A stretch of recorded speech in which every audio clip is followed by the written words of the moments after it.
Hello again, everyone, and welcome back. This is day 2 of the colloquium, and we're actually on the second presentation of the day. The theme for today has been cultural competence and sensitivity. Our first session this morning was talking about cultural competence and sensitivity within the context of the pre-licensure program and whether nursing students exhibit cultural competence as they go through that program.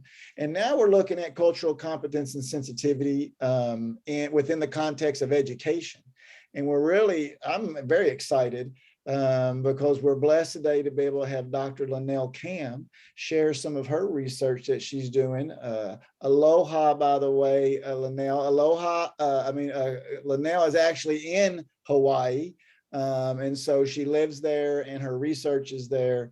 And so we get to, share some of her wisdom that she's discovered as she's interacted within this concept of cultural competence and how, within her words, it's actualization, right? Within the Hawaiian culture of the educational system they have there. So Dr. Kam, I'll get out of the way and let you take over. Thank you. Thank you, Dr. Thrasher. My presentation today is a qualitative study approach titled Primary School Educators' Inclusive Leadership Origins to a Diverse and Multi-Ethnic Student Population, a Case Study. Aloha and welcome. I am Dr. Linnell Kam. Being most fortunate to be born and raised in Hawaii prior to the pandemic, the longest I've been away from Hawaii was 14 days. I was graduating from the University of Hawaii at Manoa with a degree in secondary education and postgraduate degree in special education, and yet no desire at the time to become a teacher, but to remain in sales, targeting the hotel and corporate markets in Hawaii. I found it curious that the incoming Western European corporate markets struggled with recruiting, employing, and maintaining the people of Hawaii in their workforce. After over 20 years in the fashion, gourmet, and promotional products industry, I also found it curious that my success was primarily due to my minority characteristics. Being a female, and although of Asian ancestry, considered local by the incoming Malihini, or people not born or living in Hawaii. It was to my advantage that I was able to understand their corporate business culture in order to be considered a primary vendor to their uniform, room service, and promotional product needs. My mantra was to understand their business in order to succeed in promoting products that fit into their cultural and business needs. This mantra has been foundational in relationships and, frankly, understanding how to navigate this world with a local girl perspective. This curiosity of the Western European struggle and their entry into Hawaii followed me throughout, and a topic that most always entered into any visitor conversation. Whether it was college as student or as a sales professional in the business environment. Later, when I became a teacher, I found myself being considered a Western European, struggling to understand the educator culture in Hawaii's public school system. The dilemmas of leadership, self-awareness, image management, negotiation, decision-making, and problem-solving impact communication to a diverse and cultural organization. These communication shortcomings influence efficiency and production in preparing students in primary, secondary, and higher education in course actualization, in navigating and world circumstances. The learning objectives will include, but are not limited to, cultural sensitive origins, Kurt Lewin's theoretical framework and 3-part action plan model, Hawaii's cultural sensitive origins, and Hawaii's spirit of aloha. The current and frustrating problem is the understanding of culture and ethnic identity, or cultural sensitivity, as separate and different factors as major reasons for miscommunication. The challenges of organizations to actualize and integrate not only into a growth mindset, but also in its behaviors and attitudes in creating harmony within an ethnically diverse culture prevent ongoing communication and relationship progress. Hawaii is the only US state where there have been a minority-majority population since becoming the nation's 50th state on August 21st, 1959. The Western European majority of the United States were not present in shaping their history and culture, and currently is 60% populated by people of color. Formed as a territory in 1898 and annexed by the United States Congress, Hawaii's native-born citizens were shaped and formed by their Polynesian culture, then Hawaiian monarchy, and traditional monarchy government and cultural origins.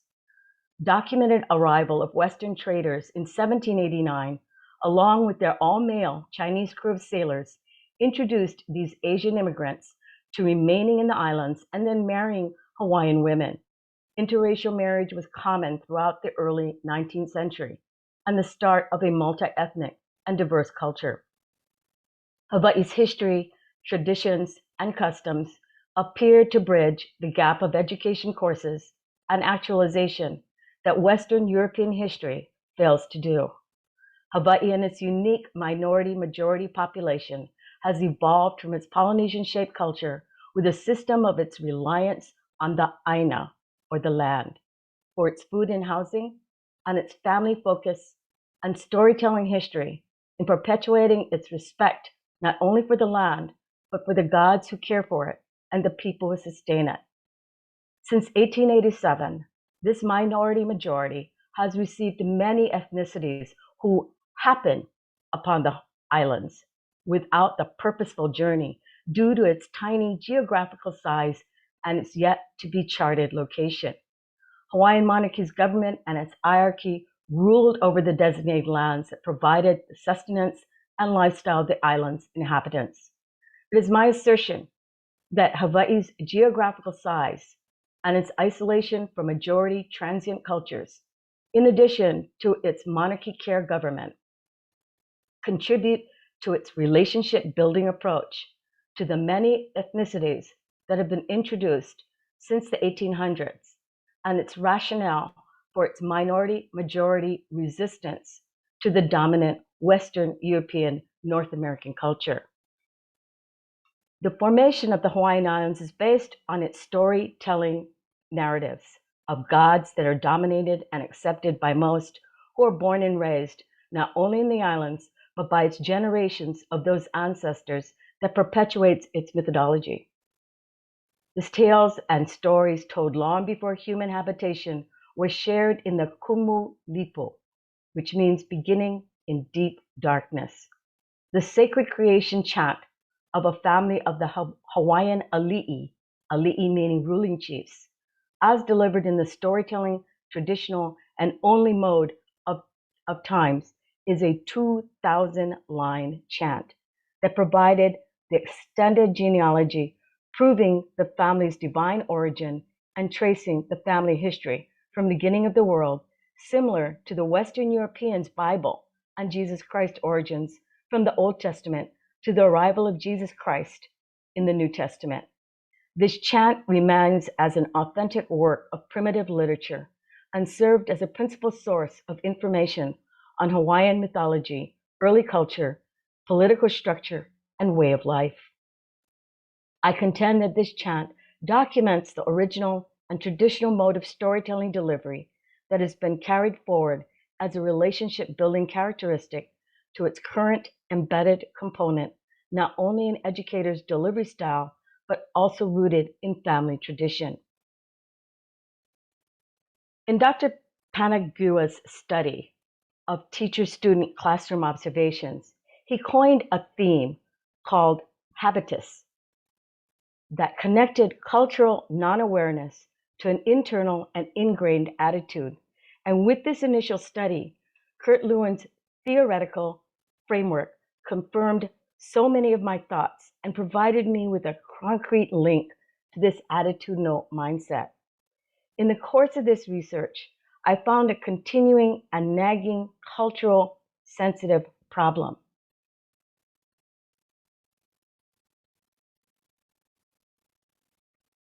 This skill of being able to link mindset with behavioral attitudes was key to cultural interaction and resulting relationships, but also linking the uncovered themes that emerged within this case study of Hawaii's cultural sensitive competence and their success in a multi-ethnic population to not only their visitor industry leadership, but also their political and educational leadership. The current and frustrating problem is the understanding of culture and ethnic identity or cultural sensitivity as separate and different factors that are major reasons for miscommunication. The challenges of organizations to actualize and integrate, and not only into a growth mindset, but also in its behaviors and attitudes in creating harmony with an ethnically diverse culture, present ongoing communication and relationship progress.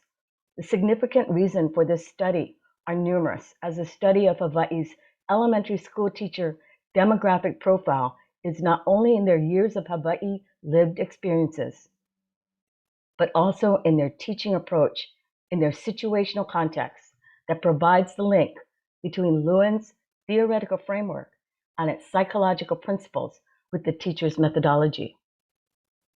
But what is cultural sensitivity? For the purpose of this study, it's defined as first, a recognition or self-awareness of cultural differences. Second, the acceptance that these differences are essential in communication and interrelatedness. And as a result of the first and second steps, that in order to interact effectively requires more than the first step. And finally, a culturally competent person not only views but learns about the uniqueness of each individual's culture, lived experience, beliefs, and values with the objective of effective and productive interaction. This actualized definition focused my research to a case study to present a more scrutinized analysis in linking Kurt Lewin's theoretical framework and Hawaii's spirit of Aloha. This case study provides information from a small sampling in Hawaii's public school system in the elementary grade level teacher population. The research question, what are the perspectives of elementary school teachers in their curriculum development and instructional practice origins to a multi-ethnic and diverse student population? This provides the impelling or driving force for not only research and previous studies, but also its results and findings found a generalization to a larger population and different industry sections for their diverse and multi-ethnic challenges. Eleanor Roosevelt said it best, and also lays the foundation for this study, that you can often change your circumstances by changing your attitude. Attitude is a mindset that has been born and raised by our family, friends, faith, and culture. An attitude is not so much something that can be easily self-acknowledged or identified. But how is this ingrained attitude or habitus formed? Our lived experiences, our environment, and our interaction with others. According to Fuller, middle-class Western European teachers have lived experiences from their own surrounding community culture or their own school community culture that restricts their perspectives on ethnicities and cultures that are different from them, resulting in a point of view that their diverse students are low academically in skills and knowledge learning capacity. This perspective, coupled with their lack of linguistic and cultural skills and knowledge, fuel the difficulty in helping multi-ethnic students transition between home and school. The perceptions and attitudes that discriminate are nuances similar to bullying, as differences develop into fear, which lead to discriminatory behavior. This discriminatory exclusion decreases the relationship building necessary, not only in corporations, but where collaborative interaction is needed for objective and goals achievement. This habitus behavior, according to Paniagua, is defined as the class or race-based predispositions ingrained and shared in the teacher's culture and are manifested in their instructional practice. Thus, teachers' diversity application via Habitus continues not only in their own classroom, but permeates and mainstreams into school-wide culture. This unspoken culture that underlies not only school culture, but also in healthcare and corporate culture is a target of Lewin's theoretical framework and his three-stage model, an unfree stage. The three identified values of Habitus is first, the emphasis of the order that is defined by the school-wide culture as correct. Next, silence as an outcome that accompanies the student's accuracy, focus, concentration, and last, the pace in which all students meet, and again, defined by the school-wide culture as correct. This bureaucratic structure of the school-wide culture as the appropriate and correct alignment with the school's cultural criteria does not differentiate to the diversity of their student population and their individual needs and obstructs the academic progress and learning constructs. Traditions and religious beliefs of the ancestors and the generations are rooted in the origins of these islands and continue in the lived experiences of those who live in the islands. It is not only the environment, but more specifically, its people. Aloha, which means breath of life, is a word that, although literally translated as the breath of life, is also synonymous with care and respect, not only of their family roots, but of others, and is used interchangeably in greetings of welcome and goodbyes. This word aloha could possibly be the missing component in addressing the multi-ethnic backgrounds and identities of the Western European dominant majority, and its absence contributes to the widening gap of leadership in the contiguous North American regions. This lack of applying their diversity orientations and education courses to their growing diverse and multiracial organization population emerges as the gap in leadership learning skill sets in not only educational institutions, but also healthcare and corporations. This attitudinal mindset is evident across many sectors, and with the growing minorities within these sectors find that communication challenges affect performance progress. Special emphasis has been given to literature related to the self-perceptions and discrimination related to cultural and diversity individual awareness or ignorance. The literature deals with the disconnection between education and actual treatment of minorities in not only higher learning academic institutions, but also patients in healthcare and students in classrooms. This qualitative research methodology is straightforward in its approach, as my role is one of an objective outsider who relates the interpretive subjective data to the research purpose and survey responses as categorized and compared in a qualitative study. During the study of this unique Hawai'i cultural phenomenon, the research question is allowed to evolve or even change as the focus is on phenomena exploration and not hypothesis testing, as in a quantitative research methodology. The usefulness of this qualitative methodology is best understood by describing the local situation or theory generation and its generalization to a larger population, and in this case, different industry sectors.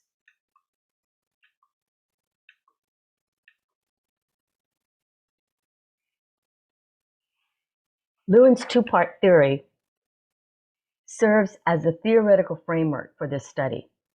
The first part includes total situation with the life space or field in which the interdependent forces play a role. The life space is the totality of facts that determine the behavior, B, of an individual group or organization at a certain point in time. The life space, L, represents the totality of possible events and includes the person, P, and the environment. Kurt Lewin's field theory, examines the individual's interactions of their profession, their surrounding environment, and their participants. In this case, the individuals are the Hawaii public school educators of the 3rd through 5th grade levels and their classroom students.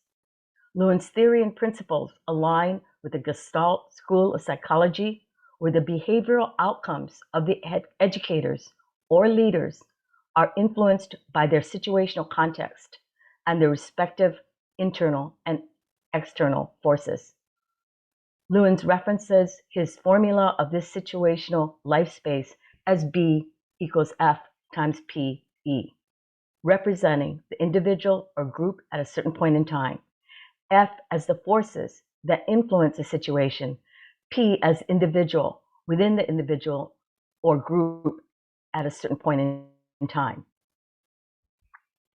and E as the environment. The humanistic perspective is Lewin's key component that humanizes this leadership process rather than a hypothetical delivery. It is an interactive one that evolves as responses are received, monitored, and adjusted to their students. This study links the Aloha with Lewin's humanistic perspective and is threaded throughout the Hawaii educator's instructional practice. Lewin's action research of his 3-stage action model is also analyzed and compared to survey results. The educator's methodology of instructional practice of the developed curriculum is examined as to the educator's alignment with Lewin's field theory and his psychological formula. Consideration of the teacher's delivery mode and the adjustments made during the instructional practice are part of the survey instrument statements. Survey instrument statements address this process as key to understanding the underlying or embedded humanistic values and theoretical principles that manifest themselves in leadership behavior. Lewin's 3-phase model is the second part of this theory. Kurt Lewin's 3-phase action research model is called Unfreeze, Moving, Freeze, provides the step-by-step explanation of the process in learning and actualizing new behavioral outcomes. This step-by-step research model, in conjunction with Lewin's meta-theoretical principles, was gleaned from Hawaii's educators as to their innate use of Lewin's theoretical framework and supplemented by Piaget's cognitive development in curriculum development and instructional practice. The awareness of this ingrained behavior and its causation helped the catharsis of the unfreezing step. As Hawaii's multiracial minority majority have dominated its population, so does the Western Europeans' majority dominate in their home population environment, where American history courses are the dominant social studies subject rather than a range of multi-ethnic history and culture, as evident in Hawaii's primary and secondary schooling. This lack of a variety of multi-ethnic culture in schools nationally contribute to the catharsis needed to unfreeze years of educational bias and lived experiences entrenched in the Western European mindset. The combination of the constructivist approach in concert with the psychological one places the onus on the educator or leader to be the point person of the cathartic unfreeze and not the student or team member. Lewin's meta-theoretical principle works with Piaget's theory of cognitive development, needs to pose conceptual questions in the learning process, and both work in sync with the learner's cognitive level and the learner's lived experiences to secure concept learning. The second phase of Lewin's 3-stage model is the moving phase. The humanistic component is confirmed by Sapon Shevin as the multi-ethnic and diverse participants' feelings of being valued, welcomed, and acknowledged. Sapon Shevin recommends that principles of universal design be initiated from the beginning of curriculum development rather than making accommodations after the initial design. The second phase requires the setting to be in the situational context and not in an orientation classroom separate from the skill sets that need to be learned. As Hawaii's educators teach within their situational context of their classroom setting, so the organizational skill sets learning should be in context.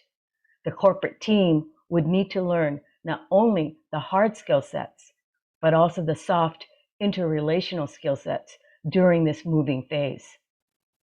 As action research's foundational principle is the debrief analysis of the situational concept as the hiccups occur, these hiccups are discussed among the group to affect the change of new mindsets. This debrief bring about behavioral outcomes and the collaborative interaction of those in the field situations as necessary to address and readjust the instructional practice from the forces that may disrupt the learning. Collaboration is another component that provides a whole picture perspective. The collaborative debriefs of new or disruptive forces that interfere with the learning process is essential to the moving process phase as key to the third phase or freezing of the new learned behavior. This moving phase is an evolving and dynamic one. And as different groups respond to different instruction, the foundation of inclusiveness and multiracial understanding helps in the communication process and conceptual understanding. Community building, classroom meetings, and colleague collaboration contribute to the securing of the foundational new concept for teaching or leading a multiracial and inclusive community. This planning of purposeful change, according to Lewin, means that this new behavior introduced in the moving phase is replacing or unfreezing the first phase of the existing behavior when educators or leadership first entered the diverse situational context. The stages are an evolving and dynamic one, not separate stages, but interactive ones that flow back and forth to secure each phase in the whole new concept learning process. Schachner and his colleagues share Lewin's psychological approach in the acculturation orientation. Although traditional immigrant countries like the United States, Canada, or Australia, as well as the United Kingdom, France, and the Netherlands have lived experiences of the growing number of minority populations, they are not prepared for the increasing diverse population and continue to focus on mainstreaming language acquisition and academic outcomes of their Anglo-Saxon world, rather than the intercultural adjustment processes. The ignorance of their minority growing number only confirm the catharsis needed in Lewin's first stage of his three-stage model. Both Tanagura and Burns and Bargle agree on the inner resistance of the ingrained disposition. Culture and social habits required the breaking through of the established complacent and self-righteous attitude, needing a cathartic experiential process. Lewin continues to affirm his Galilean and psychological approach that the forces within the situational context are key to the moving phase of this three-stage model. He contends that the assumptions that prevail on Aristotelian statistical experiments can be generalized and identical over many trials, but it runs in opposition to his Galilean theory that each trial is a separate concrete event, and the internal and external forces or interaction of group and individual dynamic in response to the curriculum or activities shared provide the data that real-time and relationship building is occurring and essential to the acculturation process. The purposeful planning of teaching new subjects or new skill sets with the consideration of the target audience being educated is the connection process of educator with learner or leader with follower. This methodology analyzed a 35-item anonymous survey of 8 teachers in the 3rd to 5th grade level in the state of Hawaii's Department of Education. In Hawaii, there's only one district, differentiated by their complex demographic area. For example, on the island of Oahu, the demographic areas are separated into 9 complexes and grouped under 4 area districts who are managed by area complex superintendents who report to the state of Hawaii's Department of Education overall school superintendent, who then reports to the Board of Education. There are 8 major islands of the Hawaiian island chain. However, the public schools are located on Oahu, Big Island of Hawaii, Kauai, and Maui. There are schools on the island of Molokai, but it is complexed with the island of Maui. This study's participants were from 2 different complexes and 2 different areas on the island of Oahu. Dr. Siwatu's Cultural Sensitive Survey, as used in her study titled Pre-Service Teachers Culturally Responsive Teaching Self-Efficacy and Outcome Expectancy Beliefs, and the particular survey titled Culturally Responsive Teaching Outcome Expectancy Scale, and my additional approved demographic profile questions were entered into the SurveyMonkey platform. The survey titled Culturally Responsive Teaching Outcome Expectancy Scale measured responses via a Likert scale percentage and descriptions of the practices of participants as they recall doing in their classroom instructions were surveyed as opposed to what they might say they would do in response to a hypothetical situation. Teachers responded in relation to their current active classroom students, focusing on their majority multi-ethnic student classroom. There was also an optional comment box to explain their reasons for each survey response choice. This semi-structured format allowed for teacher clarification of selected responses. An existing 26-item Likert rating scale survey with this researchers additionally approved 10-item demographic statements for use as its instrument. Its results provide a demographic educator profile and their culturally sensitive actualization for an analysis and descriptive levels of comparative results, which is a strength of qualitative research. The item statements are labeled and categorized for qualitative descriptive comparative of survey response perspectives in their Likert scale similarities and difference results to link their alignment with Lewin's situational context theory in curriculum development and instructional practice of a multi-ethnic student population. Here's a non-parametric analysis. Lewin provides the theoretical foundation and framework, as well as a 3-stage concrete model in the analysis of Hawai'i educator and their alignment with this theory in the multi-ethnic and diverse community in which they are situated. The Hawai'i educator profile is analyzed for their background, teaching credentials, and ongoing professional development, and its application to their curriculum development and instructional practice. This is to examine the extent to which Hawaii's history and traditions and the respective internal and external factors influence their leadership and education of a diverse and multi-ethnic population.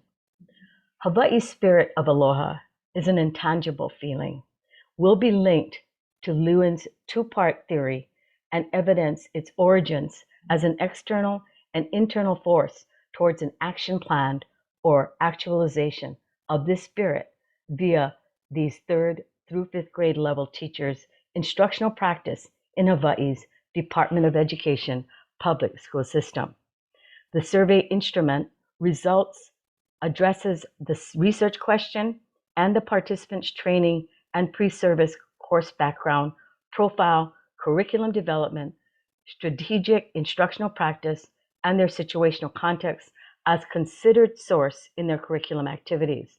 The minority majority continues to dominate, and those malihini, or those not born and raised in Hawaii, that migrate and choose to make Hawaii their home, have acculturated to the Hawaiian culture rather than imposing their Western European roots, if any, onto the Kanaka. Kanaka are those born and raised in Hawaii and of Hawaiian ancestry, and Kama'aina, or those born and raised in Hawaii but not of Hawaiian ethnicity. I would consider it a Kama'aina. The three-part process of initial, axial, and selective coding procedure is not only shared in a narrative, but also tables 1 through 5. This coding process is key in providing the study's results and then their respective interpretations and implications. More specifically, the two themes uncovered in the selective coding revealed Lewin's theoretical framework foundation to Hawaii's unique culture, and the characteristics of the spirit of Aloha were detailed in the final discussion and conclusion.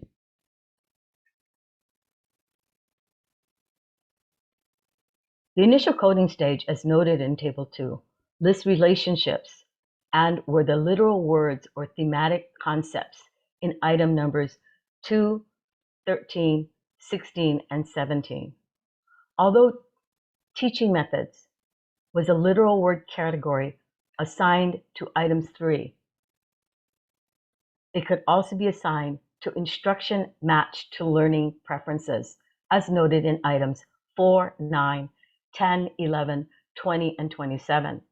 A community of learners was literally and thematically gleaned from items 5, 24, and 25 in establishing confidence in their academic abilities when their cultural backgrounds are a consideration. The reduced number of items under the categories of communication, activating prior knowledge, and assessments, although significant elements in instructional practice, cultural sensitivity was not acknowledged in its literal words or conceptual idea. The categories where cultural sensitivity was essential to instructional practice were cultural contributions and demographics. These two categories noted a considerable number of items under each category. The second stage of coding is axial coding, which involved the categories and their respective subcategory relationships, which was then reduced to 10 categories from the 35-item survey instrument. Axial coding was done as stage 2, whereby categories and their respective subcategories are listed. In this survey, axial coding proved to only reinforce the saturation level of the initial coding, or initial labeling and item grouping under their respective keywords. Next, the decision made of no further subcategory was needed to establish the two themes revealed in the selective coding stage of the coding process.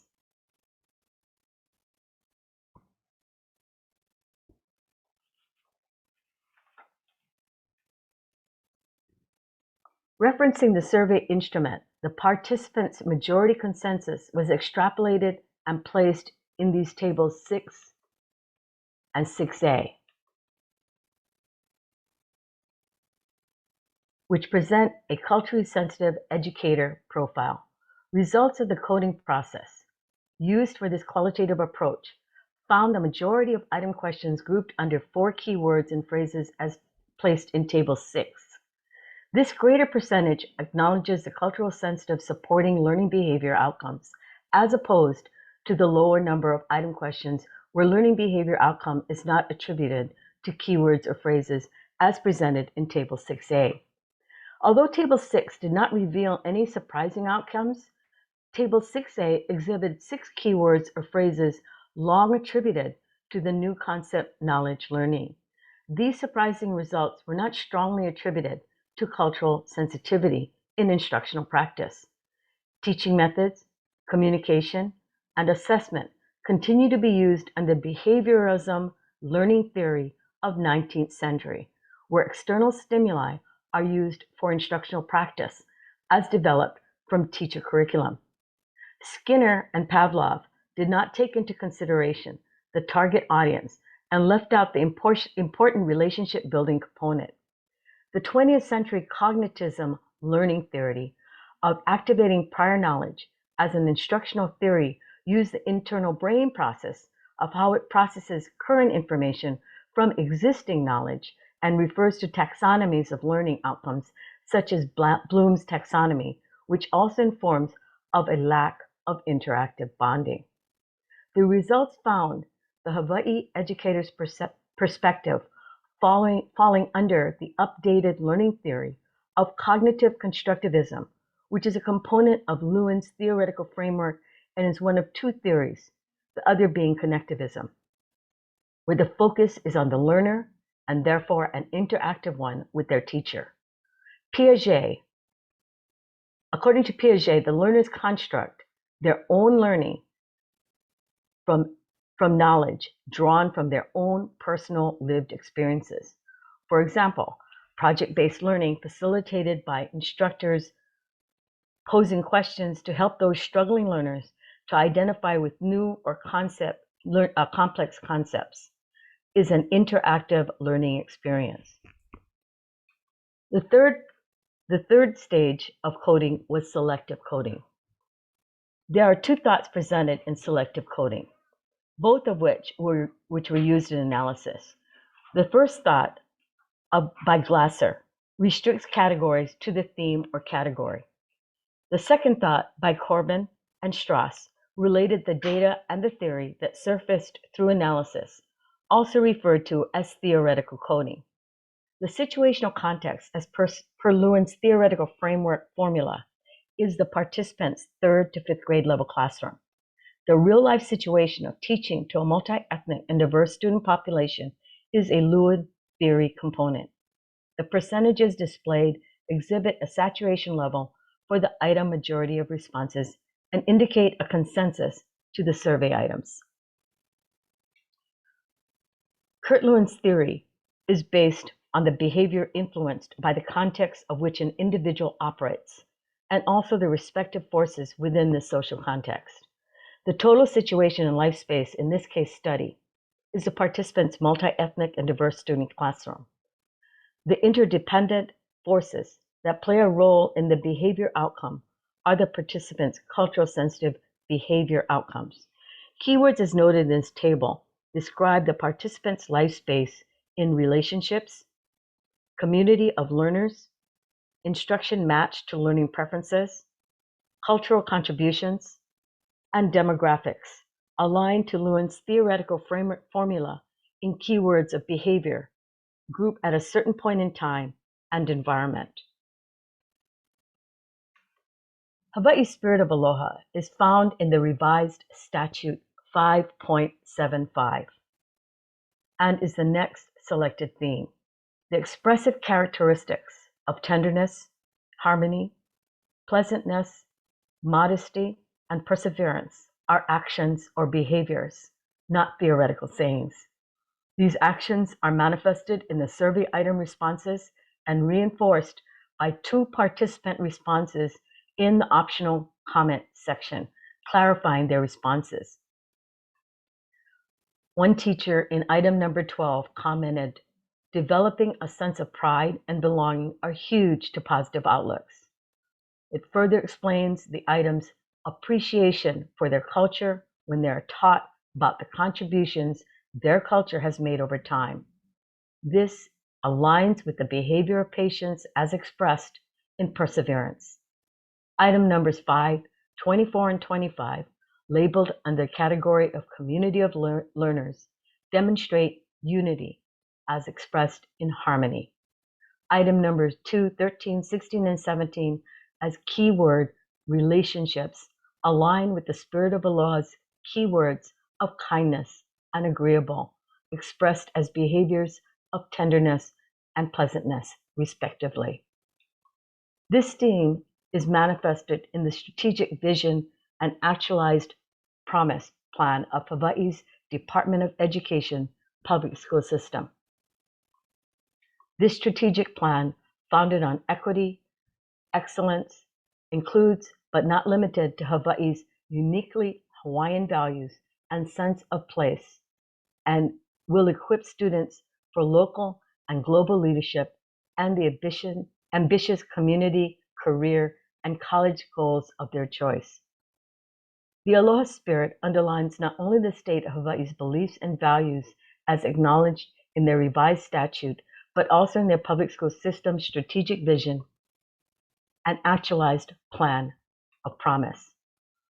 On April 18th, at the Board of Education's general business meeting, then Superintendent Christina M. Kishimoto identified promises in our students to be achieved in every public school by 2030, organized around 5 themes: Hawaii, equity, school design, empowerment, and innovation. These statements evidence a top-to-bottom leadership vision that serves to lead those who are responsible to educate our keiki, or children, and its actualization as evidenced in the behavioral outcomes of Hawaii teachers. Former General Electric CEO Jack Welch quoted, "Good business leaders create a vision, articulate the vision, passionately own the vision, and relentlessly drive it to completion."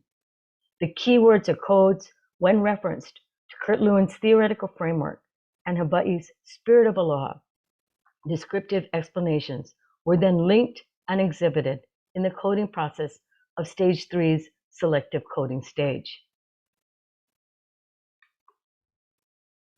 The triangular process used these different data methods to arrive at a better understanding of the phenomena explored. In this case, theoretical triangulation was used, whereby the use of more than one theoretical position in interpreting data. The concept of triangulation measures the behavior in the social and behavioral research world, rather than seeing triangulation as a method for confirmation or verification.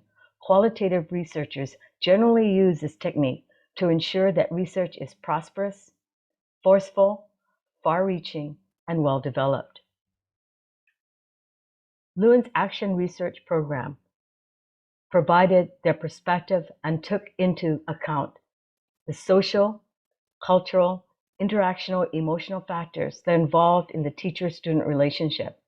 Siwatu's survey statements provided the action research feedback in the survey instrument, and the Likert percentage rating scales proved helpful in ascertaining teachers' instructional practice and curriculum development. The participants' description of their current experience explained their rationale for their behavior outcomes as provided by the optional comment box. Categorizing the keywords and visually presenting in a table of statements with similar survey ratings for my reflective, subjective, and inferential analysis of the data collected and their results' relevance to Lewin's theoretical framework and field theory. The survey responses are listed by their percentage responses to degree of certainty that the instructional practice behavior will lead to the specified culturally sensitive outcome. 100% is totally certain that the behavior or concept will lead to a positive culturally sensitive outcome, and then decreasing in certainty to 0% that the behavior does not contribute to a positive culturally sensitive outcome. The responses displayed in the table show a 100% survey completion with only one question skipped by 3 of the 8 participants. However, the skipped question was answered in other item question 32 to 36 to clarify the demographic, and therefore did not impact the demographic profile from its skipped response. Although a small participant sampling, it proved sufficient in its saturation level of 80% or more in their responses. 17 of the 35 survey responses are listed by their percentage responses to the degree of certainty that the instructional practice behavior will lead to the specified culturally sensitive outcome.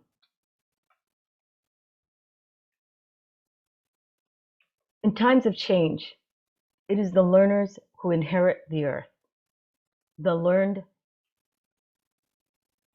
usually find themselves equipped to live in a world that no longer exists.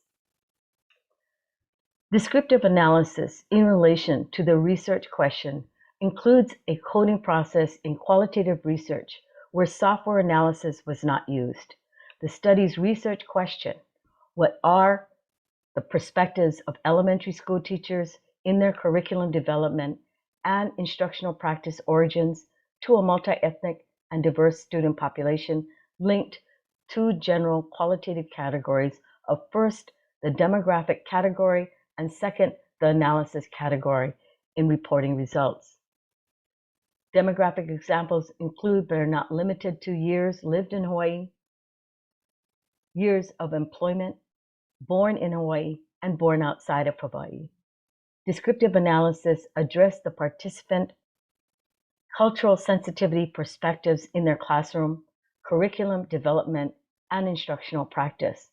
Both categories used in results reporting are an in-depth analysis that provided validity and reliability in this study's research question relevance.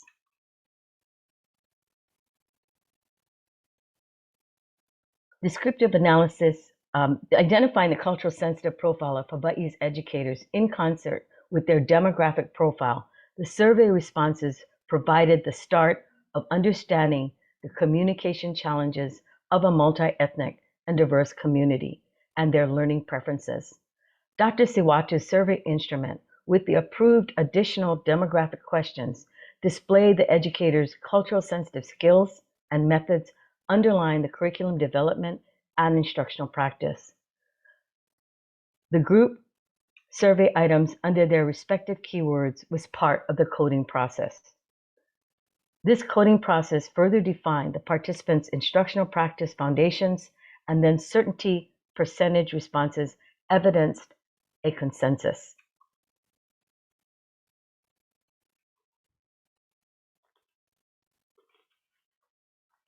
The insights gleaned from this research uncovered leadership that articulated the rich, multi-ethnic, and diverse cultural roots and its community. Hawaii's culture and its unique community is steeped in their historic respect for kupuna, or elders, and driven by their love not only for the islands and their many traditions, but their pride in being part of a unique culture. The Hawaii State Seal notes, "Ua mau kea ea o ka aina i ka pono," and literally translated means, "the life of the land is perpetuated in righteousness."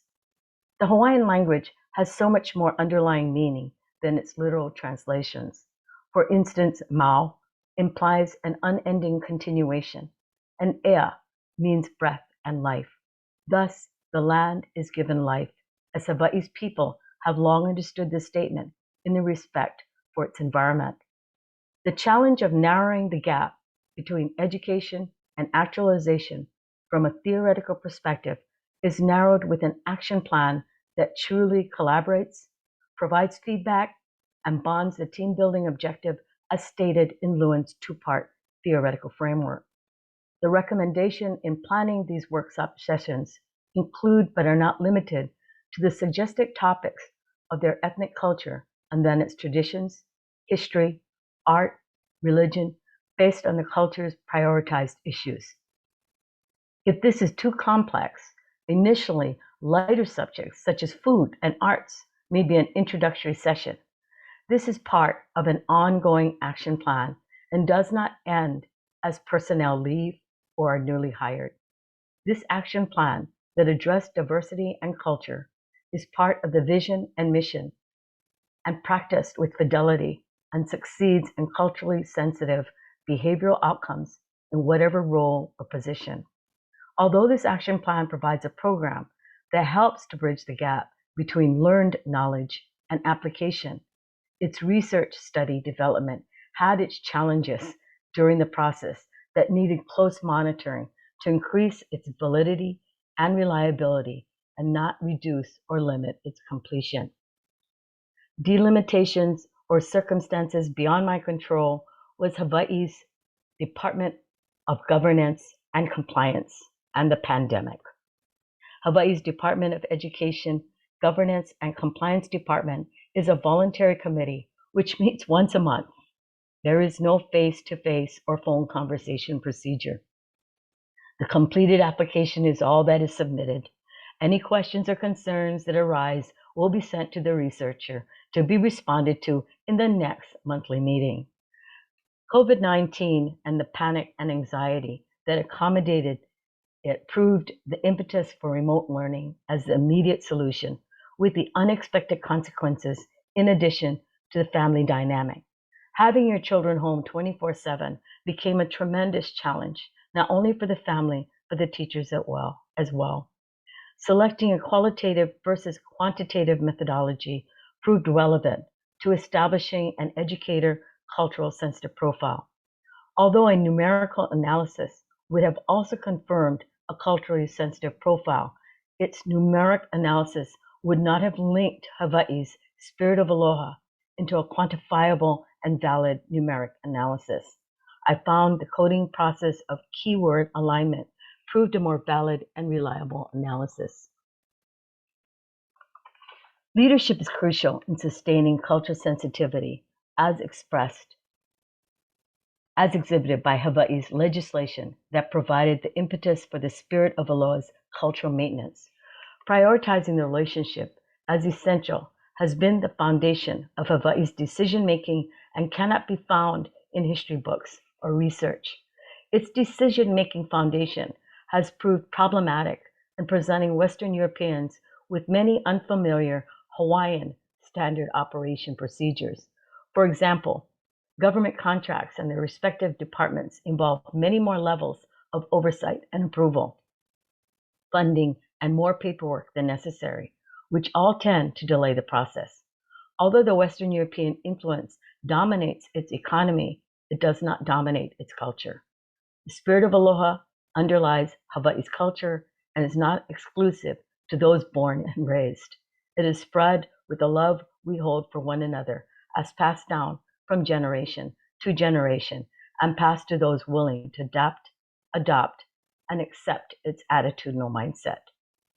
Hawaii's ancestors have adopted the best attributes and characteristics of most cultures that have passed to the islands. The dominant Western European culture, having the most business and visitation opportunities, found Hawaii's physical location, one seasonal climate, people, and underdeveloped economy an attractive business opportunity and forged an alliance and the growth of a Western European presence. Behaviorism, cognitivism display educational learning theories which contribute to the gap that exists from 19th to the 21st century and facilitated the communication. But the interaction element, essential in building relationships, is evident only where the learner is part of the leadership focus. Constructivism is a contributing factor of Lewin's theoretical framework, which provides the learner or target audience inclusion in curriculum development and instructional practice as key to actualization of this cultural sensitive new concept. As these theories expound, unless the learner is actively engaged, learning as manifested in doing what was learned happens only as its target audience learner is part of the process. The dominant Western European majority culture, where minority populations were few, behaviorism succeeded as external stimulus from Western European ingrained attitudes and lived experiences as the impetus for understanding and grasping of newly learned concepts. The minorities' presence were held responsible for the personal and individual acculturation process as key to their performance success. Those who could not successfully meet performance standards were considered incapable or unsuitable for the organization. Activating prior knowledge was a major critical thinking skill of cognitism of the 20th century learner and were essential for recruitment and hiring. Lived experiences and prior career experiences were another integral screening element in resumes for the interview or second step of the hiring process. These learning theories define the evolution that impact the diverse and multi-ethnic divide present in today's organization.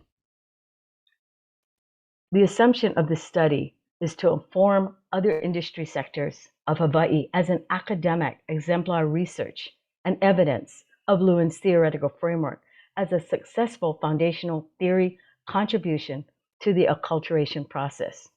The day-to-day application of developed standard operating procedures and learning that includes the multiracial social context of those that will produce or perform at academic or performance levels in keeping with the organization's learning and performance standards. My assumptions are that Hawaii's serves to confirm that the acculturation process is a natural and innate skill set that pre-service training or current professional development only hone and sharpen skills rather than provide the impetus for best practice. The unfreeze catharsis stage of Lewin's three-stage model is introduced, and within the first lesson, as culture is manifested not only in curriculum, but also in instruction. The Aloha label of Hawaii's unique culture takes into account the diverse and multi-ethnic student identity and values that shape their understanding and openness to new concept learning. The survey statements and their respective relationship coding for their significance and not their cause and effective relationship are important, and thus confine the study to a qualitative narrative with descriptive statements that discover themes or patterns that prove significant and relevant to the research question. The participants in two complex areas of Hawaii's public school system provided rich data that, due to the survey instrument quality of focusing on its diverse target audience. As previously recommended, interviews and other cultural sensitive questionnaires are additional data collection methods. However, research on other industries is a recommendation. Research other empirically research questionnaires for the corporate industry, specifically the hospitality or hotel industry that employs a greater percentage of Hawaii's multi-ethnic and diverse community, would add to generalizing Lewin's action plan. The executive management team in both human resources and corporate levels would provide easier access to participants. The dual purpose of researching this industry would help to bridge the gap that currently exists in Hawaii's hotel industry, but most importantly, target their respective hotel brand branches in the contiguous North America states, also connecting the education industry and the hotel industry is a noteworthy prospective partnership. The community college classroom may become a hotel executive classroom for diverse and multi-ethnic observation and teacher-executive interaction, community collaborative field of study, action plan field. Although briefly touched upon, the skill of Hawai'i being astute in its adaptability to challenges that limit their growth and the influences that promote this skill could be an interesting study as to its impact on their economic growth and expansion. Although, according to Aha Kiola o Molokai, adaptive Hawaiian management has not been maintained and is the reason for Hawaii's diminished resource capacity and longevity. This abandonment of long-range Hawaiian research management could prove to further sustain not only Hawaii's unique culture, but also its resources.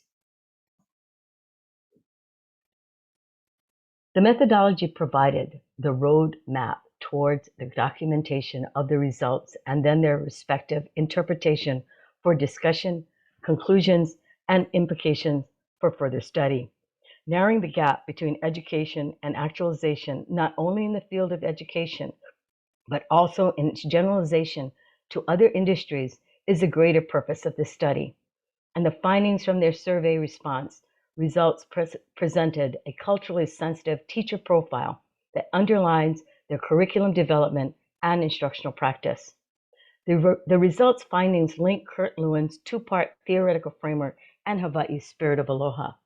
From the survey responses and their respective relationships from this qualitative approach analysis. These findings also reveal how the primary level teacher's instructional practice can also be generalized to other industries by a collaborative action plan, or as Eric Hoffer stated, learner strategy rather than learned one.